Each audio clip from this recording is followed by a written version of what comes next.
सबसे पहले मैं उन पुरखों को नमन करता हूँ जिन्होंने इस देश में समता, स्वतंत्रता, बंधुता और न्याय प्रस्थापित करने के लिए संघर्ष किया। साथियों, आज 14 अप्रैल विश्व रत्न बोधिसत्व महामानव डॉक्टर बाबा साहब आम्बेडकर इनकी 135वीं जन्म जयंती के अवसर पर मैं आप सभी को बहुत बहुत बधाई देता हूँ।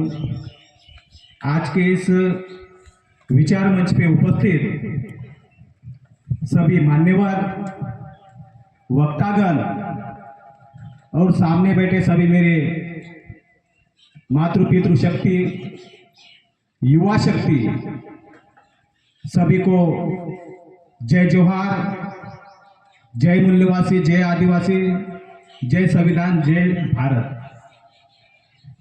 साथियों, इसके पूर्व बहुत सारे वक्ताओं ने अपनी बात रखी।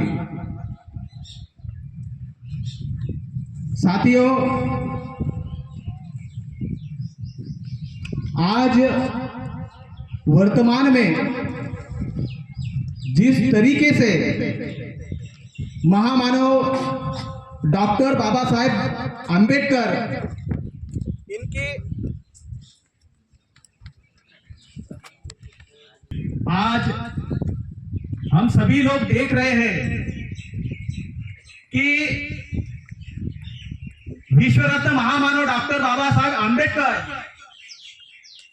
एक ऐसा व्यक्तिमत्व है, एक ऐसा महानायक है जिसकी जयंती केवल भारत में ही नहीं बल्कि भारत के बाहर भी जितने भी कंट्रीज है वहां पे बड़े धूमधाम से मनाया जाता है। साथियों, यहां पे जो हम लोग यह जो कार्यक्रम ले रहे हैं, बल्कि आयोजकों ने जो यह कार्यक्रम यहाँ पे ऑर्गेनाइजेशन किया,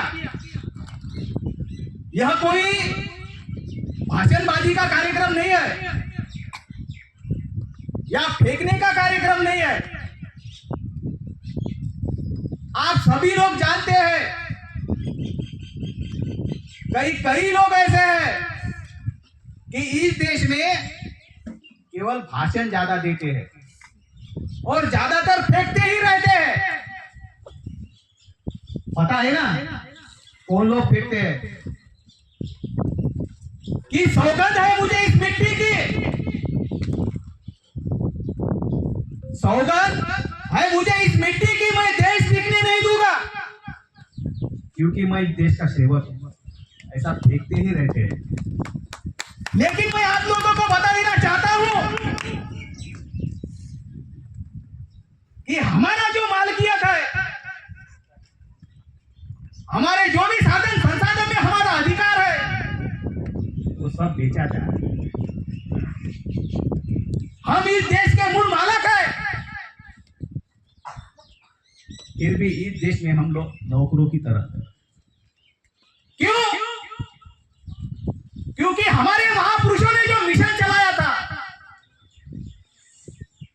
जो संघर्ष किया था, वो संघर्ष आज भी अधूरा है। इसीलिए 17 अगस्त 1952 को डॉक्टर बाबा साहब आम्बेडकर ने एक बात कही थी कि मेरी दृष्टि से कुछ कार्य अभी भी अधूरा है, उसे पूरा करना होगा हमें। मेरी दृष्टि से जो रहा हुआ जो अपूर्ण कार्य है, उस मिशन के लिए जान की बाजी लगा दो, ऐसा डॉक्टर बाबा साहब आम्बेडकर कहते हैं। हम लोगों को उनका जो मिशन है, उस मिशन को हमें आगे ले जाना चाहिए। और डॉक्टर बाबा साहब आम्बेडकर का जो मिशन था, उन्होंने जो मिशन चला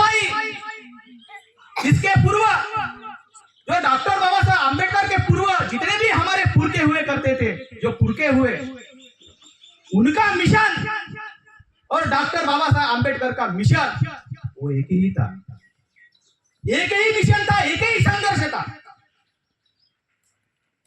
इसलिए हम लोगों को हमारे महापुरुषों का जो मिशन है उस मिशन को हमें समझना होगा, जानना होगा।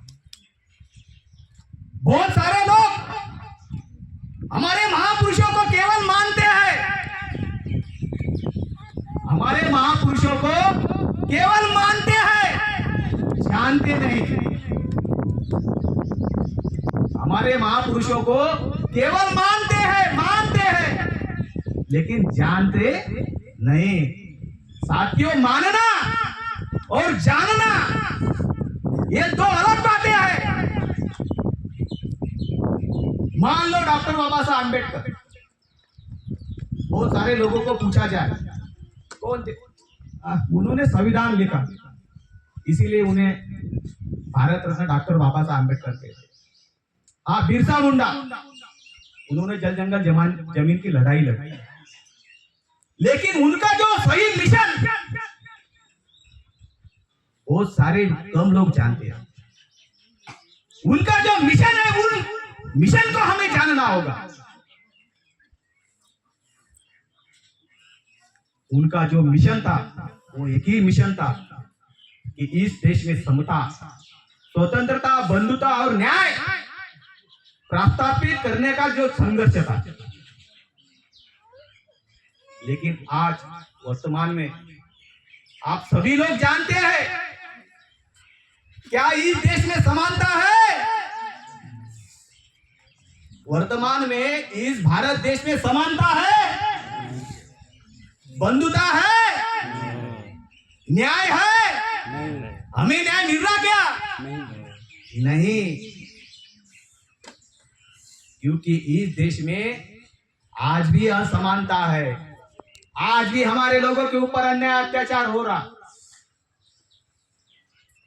इसीलिए डॉक्टर बाबा साहब आम्बेडकर ने कहा कि मेरा जो रहा हुआ जो मिशन है उस मिशन को पूरा करो। केवल जय जयकार करने से कुछ होने वाला नहीं है, जय भीम बोलने से कुछ होने वाला नहीं है, बिरसा मुंडा की जय बोलने से कुछ होने वाला नहीं है। होगा तो केवल उनका मिशन पे ऊपर अगर हम लोग काम करेंगे तभी सही मायने में हम लोग हमारे महापुरुषों का जय जयकार करने लायक बनेंगे। तब तक हम लोग नालायक है। मैं उन लोगों को नालायक ही मानता। साथियों, मैं मेलघाट से आया हूं, मेलघाट जो कि अमरावती डिस्ट्रिक्ट में आता है। रात भर मैं ड्राइविंग करते करते यहां तक आया और मैं जब आते आते बहुत सारे जो गांव है, शहर है, वो देखते हुए रात को देखा मैं, तो बहुत बड़े बड़े डीजे लगाए थे, कहीं नाच गान तामझाम हो रहा था, कहीं डांस का प्रोग्राम चालू था। क्या ये जयंती के अवसर पर इस तरह का जो कृत्य करना क्या उचित है? क्या उचित है? क्या बाबा साहब अगर जीवित होते, बाबा साहब अगर जीवित होते तो क्या कहते हैं? नालायक नहीं कहते क्या? एक किस्सा मैं आप लोगों को बताता हूं। जब बाबा साहब जीवित थे, डॉक्टर बाबा साहब आम्बेडकर जब जीवित थे, तो कुछ उनके जो अनुयायी थे, अनुयायी डॉक्टर बाबा साहब आम्बेडकर के पास गए और उन्होंने कहा कि डॉक्टर बाबा साहब आम्बेडकर, हम लोग आपकी जयंती मनाना चाहते हैं। ऐसा उनके अनुयायियों ने कहा और जवाब में डॉक्टर बाबा साहब आम्बेडकर ने यह कहा कि गधो मैं अभी भी जीवित हूं, अभी कुछ मैं मना नहीं, और आप लोग मेरी जयंती मनाने चले। अगर आप लोगों को मेरी जयंती ही मनानी है, मेरा जय जयकार ही करना है, तो मेरा जो मिशन है उस मिशन को पहले पूरा करो, तभी आप मेरा जन्म जयंती मना है। ऐसा डॉक्टर बाबा साहब अम्बेडकर ने कहा।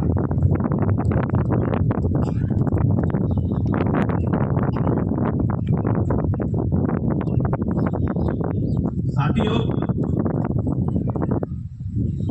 आज जो देश भर में जो परिस्थिति निर्माण हुई है, वो जो परिस्थिति अपने आप निर्माण हुई परिस्थिति नहीं है। आप सभी लोग जानते हैं, समझते हैं कि पूरे देश में हमारे आदिवासियों को उनके जंगल जमीन से बेदखल किया था। उनको मजबूर किया जा रहा जंगल जमीन छोड़ने के लिए। मैं जिस इलाके में आता हूं, मेलघाट, उस मेलघाट इलाके में भी टाइगर प्रोजेक्ट बना हुआ है, और उस टाइगर प्रोजेक्ट के कारण तकरीबन वहां से आदिवासियों के 60 से 70 आदिवासी गांवों का विस्थापन होने वाला है, और अभी तक 25 गांवों का विस्थापन हुआ है। कितने गांवों का विस्थापन हुआ? 25 गांवों का अभी तक विस्थापन हुआ, और जो बाकी के रहे हुए जो गांव है, उनका भी आने वाले दिनों में विस्थापन होने वाला है, ये निश्चित है। और ये जो विस्थापन की जो समस्या है, वो केवल हमारे ही मेलघाट के पूर्ता मर्यादित नहीं है कि विस्थापन केवल हमारे मेलघाट में हो रहा। गढ़चिरौली इलाके में सुरजागढ़ है,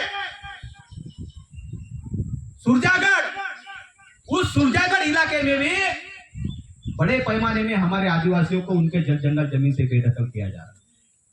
उस जो सुरजागढ़ की जो जमीन है हमारे आदिवासियों की, वो किसे दिया पता है आप लोगों को?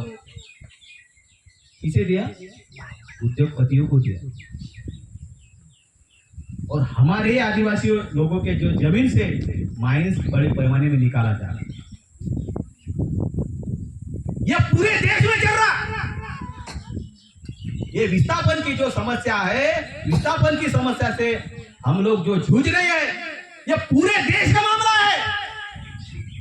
आने वाले दिनों में भी आपका जो इलाके में जो एक डैम होने वाला है, नर्मदा प्रोजेक्ट के जल वाला तो यह प्रकल्प के वजह से भी आने वाले दिनों में बहुत सारे आदिवासियों के गांवों का विस्थापन होने वाला है।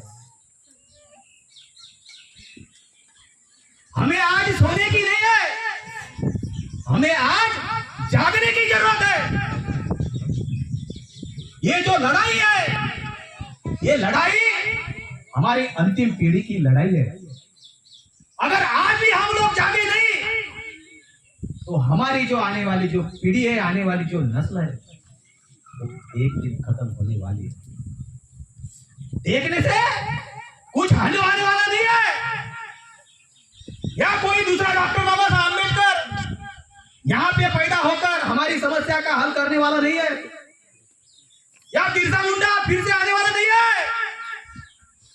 या टंटिया मामा फिर से आने वाला नहीं है, बल्कि हम और तुम में से भी हमें बिरसा मुंडा बनना होगा, झलकारी भाई बनना होगा। तभी हम हमारी समस्या का समाधान कर सकते हैं। नहीं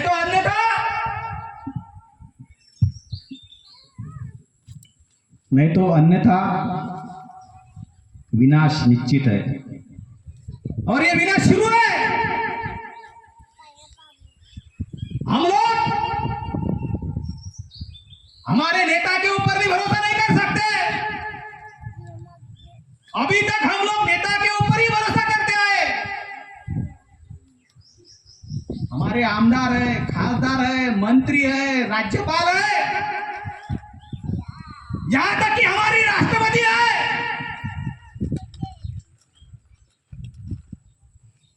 राष्ट्रपति कौन है? आदिवासी। और राष्ट्रपति से बड़ा कोई पद है क्या? नहीं। राष्ट्रपति से बड़ा कोई पद है? नहीं। राष्ट्रपति से बड़ा कोई पद नहीं है, कोई सर्वोच्च पद नहीं है। राष्ट्रपति हमारी है, फिर भी आदिवासियों का सत्यानाश हो रहा। इसका मतलब राष्ट्रपति भले ही हमारी है, लेकिन वो रखी हुई है। Yes right. समझ गया ना आपको? Yes right. राष्ट्रपति भले ही हमारी है, लेकिन वो रखा हुआ है। आमदार हमारा है, खासदार हमारा है, मंत्री हमारा है, वो भी सब करेक्ट। रखा हुआ है। रखा हुआ समझते ना आपको? यस। अब यहाँ पे कुछ महिलाएं बैठे, इसलिए तो ये सब लोग रखा हुआ लोग हैं। तो इनके भरोसे पे अब हमें रहने नहीं चाहिए। हमें हमें हमारा ही समाज में हमें नेतृत्व निर्माण करना चाहिए। नेता तो बहुत है, नेता हमारे समाज में बहुत है, केवल हमारे समाज में नेतृत्व की कमी है। नेतृत्व की कमी होने के कारण हमारा समाज दिशाहीन हो रहा। हमारा समाज दिशाहीन हो रहा। आधे किधर आधे उधर। वो एक गाना सुना ही होगा आपने, भीम के लगते जिगर, आधे इधर आधे उधर। ये परिस्थिति आज निर्माण हुई। हम एक ही डीएनए के लोग हैं, हम लोग एक ही डीएनए के लोग हैं, एक ही मूल बीज के लोग हैं, लेकिन सब अलग अलग बटे हुए। अलग अलग लोगों की अलग अलग सोच है। ये अलग अलग सोच के कारण हमारी जो शक्ति है, हमारी जो एकता की ताकत है, उसका विभाजन हुआ। हम शक्तिहीन हुए। इसीलिए हम लोग कोई भी लड़ाई लड़ नहीं पा रहे या जीत नहीं सकते, या हमारी किसी भी तरह का कोई समस्या का समाधान नहीं होगा, क्योंकि हम लोग अलग अलग टुकड़ों में बटे हुए के कारण। इसीलिए मैं आप सभी लोगों से विनती करता हूं कि आप चाहे किसी भी पार्टी में काम करिए या किसी भी संगठन में काम करिए, मैं ये नहीं कहता हूं कि आप हमारे संगठन में काम कीजिए, क्योंकि संगठन बहुत सारे हैं इस देश में। जितने हमारे जातियां नहीं है ना, जितनी हमारी जातियां नहीं है ना, उससे भी अधिक संगठन है। फिर भी हमारी समस्या जैसी की तैसी है। साला जाति से ज्यादा तो संगठन है, 35,000 प्लस है ना। जाति से ज्यादा तो संगठन है। हमारा तो कोई समस्या का तो होने वाला होना था ना। आप कोई भी संगठन में काम कीजिए, कोई भी पार्टी में काम कीजिए, लेकिन जब जब हमारे कौम के ऊपर अन्याय अत्याचार होता है तो हमें आगे आना चाहिए। ये यही विकल्प है, ये यही विकल्प है कि हम लोगों को अन्याय अत्याचार के विरोध में हमें विद्रोह करना होगा, उलगुलान करना होगा। उलगुलान के सिवा आप कोई पर्याय नहीं है। बिरसा मुंडा का उलगुलान हमें फिर से करना होगा। बहुत सारे नौजवान यहाँ पे बैठे हुए हैं, ये युवा नौजवान, इन लोगों की जिम्मेदारी है कि बिरसा मुंडा के उलगुलान को हमें आगे बढ़ना चाहिए। अभी मेरे एक साथी ने बताया था अभी उसके पूर्व कि बहुत सारे नौजवान दारू या अन्य व्यसन के अधीन हो गए। तो हमें व्यसनाधीन नहीं बनना है, हमें व्यसनाधीन नहीं बनना है। बिरसा मुंडा व्यसनाधीन हुआ था क्या? बिरसा मुंडा व्यसनाधीन हुआ था? नहीं हुआ। बिरसा मुंडा मरते तक अपने कौम के लिए लड़ा, जल जंगल जमीन बचाने के लिए लड़ा। इसलिए मैं नौजवान लोगों से अपील करता हूं कि बिरसा मुंडा का उलगुलान के लिए हमें आगे आना चाहिए। 25 साल का था बिरसा मुंडा। कितने साल का था बिरसा मुंडा? 25 साल का नौजवान बिरसा मुंडा। उन्होंने जल जंगल जमीन का मालक आदिवासी बनना चाहिए, इसके लिए संघर्ष किया। और आज वर्तमान में 25 साल का लड़का क्या करता है? इंस्टाग्राम देखता है। नहीं तो हेलो डार्लिंग कहाँ पे आओ, झाड़ के नीचे आओ या नदी के? हेलो, यही चलता है 25 साल का लड़का का। तो हमें किसी लड़की के पीछे लगकर अपनी जिंदगी बर्बाद नहीं करना है, बल्कि बर्बाद कहाँ करना है? बिरसा मुंडा का जो मिशन है, उस मिशन के लिए हमें हमारा जिंदगी बर्बाद करना है, ना कि लड़की के पीछे। साथियों, ये आखिरी मौका है हमारे पास। ये आखिरी मौका अगर हम लोग गंवाएंगे तो कुछ नहीं बचेगा। नैसर्गिक साधन संपत्ति तो खत्म हो ही रहा।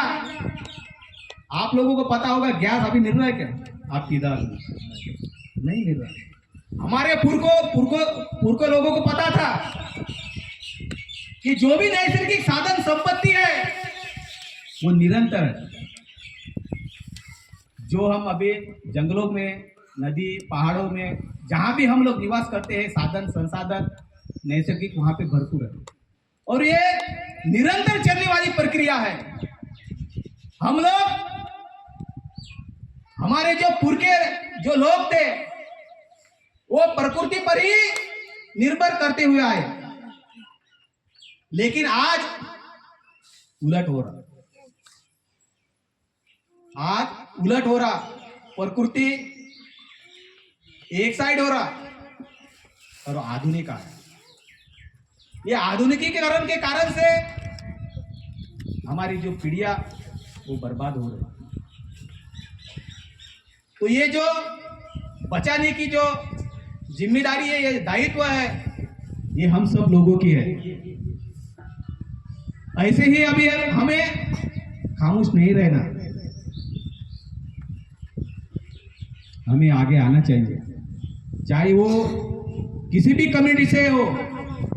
और खास कर एक बात मैं आप लोगों को बता देना चाहता हूं कि बहुत सारे लोगों को जाति का गर्व होता है। बहुत सारे लोगों को जाति का गर्व होता है, लेकिन साथियों, ये जो जाति है, ये जाति इंसान ने बनाई। ये जो जाति है, ये इंसान ने बनाई। जब इंसान पैदा होता है तो उसका नाम तो कोई इंसान ही रखता है ना, बाद में फिर उनकी जातियां बनाई जाती है। तो जाति का गर्व हमें नहीं करना चाहिए, क्योंकि वर्तमान में जो आज इस देश में जो परिस्थिति निर्माण हुई है, वो केवल एक जाति से, एक समाज से ये समस्या का समाधान होने वाला नहीं है। एक जाति से, एक समाज से हमारी किसी भी तरह का कोई समस्या का समाधान नहीं होगा। मैं मानता हूं आदिवासियों के ऊपर ज्यादा अन्याय अत्याचार हो रहा, लेकिन यहाँ पे एससी के ऊपर भी अन्याय अत्याचार हो रहा, यहाँ पे एनटी, डीएनटी और माइनॉरिटी के लोगों के ऊपर भी अन्याय अत्याचार हो रहा। और हमारा दुश्मन एक ही है। हम सब बहुजन समाज के लोगों का दुश्मन केवल एक ही है। फिर हम लोग जाति में बढ़कर क्यों अलग अलग लड़े? हम लोगों को हमारी समस्या का अगर हम लोग समाधान करना चाहते हैं तो हमें SC, ST, OBC, Bahujan Samaj के लोगों का साथ सहयोग लेना होगा, नहीं तो हमारी किसी भी तरह का समस्या का समाधान नहीं होगा, क्योंकि जातीय से ज्यादा संगठन है। और हम सभी लोगों को बहुजन समाज के साथ में मिलजुल कर काम करना होगा, तभी हम हमारी समस्या का समाधान कर सकते हैं। और एक और भी कारण है हमारी समस्या का कारण, बनने के लिए वो ईवीएम मशीन। ईवीएम मशीन के कारण हमारी किसी भी तरह का कोई समस्या का समाधान नहीं हो रहा। बहुत सारे लोगों को लग रहा है कि यह मशीन अच्छी है, लेकिन साथियों ईवीएम मशीन में बहुत सारी गड़बड़ी होती है। बहुत सारे डॉक्यूमेंट्री एविडेंस भी ईवीएम के संदर्भ में उपलब्ध है और इस ईवीएम को भी हमें हटाना होगा, क्योंकि हमारा जो वोट का अधिकार है वो ईवीएम मशीन ने छीन लिया। हम किसी का भी बटन दबाए, चाहे हाथ का बटन दबाए, चाहे फूल का बटन दबाए, चाहे हाथी का बटन दबाए, लेकिन वोट वो गधे को ही जाता है। इसीलिए अभी तक गधा ही चुन के आ रहा है। गधा ही चुन के आने के कारण हम लोगों को गधा ही बनाया जा रहा है और हम लोग गधे ही बनते जा रहे हैं। इसीलिए हमें ये मशीन जो गधा है उस गधा को भी हमें हटाना होगा। इस संदर्भ में हम लोग भारत मुक्ति मोर्चा के माध्यम से पूरे देश में ईवीएम के विरोध में हम लोग जन जागृति कर रहे हैं। पहले तो लोग तो यकीन ही नहीं करते थे कि ईवीएम मशीन में गड़बड़ी होती थी, लेकिन धीरे धीरे सबके पिटाई हो रहे हैं। पिटाई हो रहा है तो सबके समझ में आ गया, पिटाई हो रहा तो सबके समझ में आएगी कि ईवीएम मशीन चोर है। चुनाव आयोग चोरों का सरदार है, क्योंकि अब मिल रहा है ना पिछवाड़े में। क्योंकि जब तक मार मिलता नहीं है तब तक अपने लोगों को समझ नहीं आता। अभी सुरजागढ़ में हमारे लोगों के ऊपर अन्याय होता है, अत्याचार। और अभी करंट की बात, अभी की बात बता रहा हूं। अभी उड़ीसा में हमारे आदिवासियों को पीटा जा रहा है, अभी करंट अभी भी चालू है। लेकिन हम देख रहे, साला उड़ीसा के आदिवासी पीटने दो, गढ़चिरौली के आदिवासी पीटने दो, या उधर मणिपुर, छत्तीसगढ़, झारखंड उधर के आदिवासी पीटने दो। हम लोग केवल देख रहे। हम लोगों को जब तक समझ में नहीं आएगा तब तक हमारी पिटाई तब तक नहीं होंगी, तब तक हमें समझ में नहीं आएगा। तो एक ना एक दिन सबकी पिटाई होगी। इसीलिए हम लोगों को इस पिटाई से अगर बचना है, चाहे किसी भी इलाके का आदिवासी हो। मैं केवल ये नहीं बात कह रहा आपको कि मेलघाट के ऊपर मेलघाट के आदिवासियों के ऊपर अन्याय अत्याचार हुआ तो आप लोग आगे आइए। चाहे वो मेलघाट हो, चाहे भारत देश का किसी भी इलाका हो, चाहे इस देश कंट्री का कोई अन्य देश भी हो, जहां जहां अगर जुल्म होता है, अन्याय अत्याचार होता है, उसके खिलाफ हमें आवाज उठानी होगी।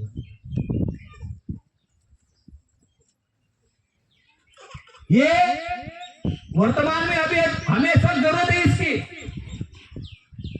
नहीं तो एक खटीक की उदाहरण बताता हूँ। हमारे मेलघाट में बोलते हैं खटीक, आपकी इधर क्या बोलते हैं उन्हें हमें पता नहीं है।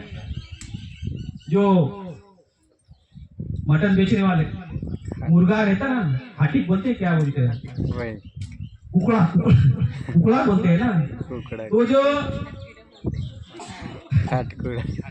खाटी है ना, जब किसी मुर्गा को हलाल करता है तो बाकी मुर्गा चुपचाप रहते हैं ना।